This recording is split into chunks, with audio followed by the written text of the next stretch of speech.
കാനഡയുമായുള്ള എല്ലാ വ്യാപാര കരാർ ചർച്ചകളും ഉടൻ അവസാനിപ്പിക്കുമെന്ന് American president Donald Trump. US tech കമ്പനികൾക്ക് മേൽ ഡിജിറ്റൽ സേവന നികുതി ചുമത്തുമെന്ന് കാനഡ പ്രഖ്യാപിച്ചതിന് പിന്നാലെയാണ് ട്രംപിന്റെ നീക്കം. കാനഡയുടെ നടപടി US കമ്പനികൾക്ക് $3 ബില്യൺ അധിക ചെലവുണ്ടാക്കുമെന്നാണ് നിഗമനം. ക്ഷീരോൽപ്പന്നങ്ങൾക്ക് വർഷങ്ങളായി 400% വരെ തീരുവ ഈടാക്കുന്ന കാനഡയാണ് അമേരിക്കൻ ടെക്നോളജി കമ്പനികൾക്ക് മേൽ ഡിജിറ്റൽ സേവന നികുതി ചുമത്തുന്നതായി പ്രഖ്യാപിച്ചിരിക്കുന്നത്.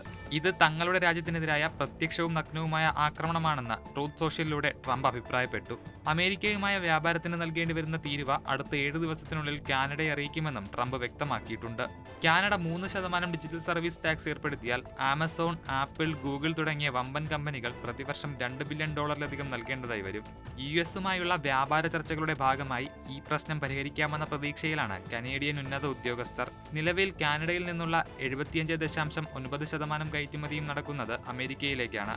അമേരിക്കയുടെ 16.8% കയറ്റുമതി മാത്രമാണ് കാനഡയിലേക്ക് നടക്കുന്നത്.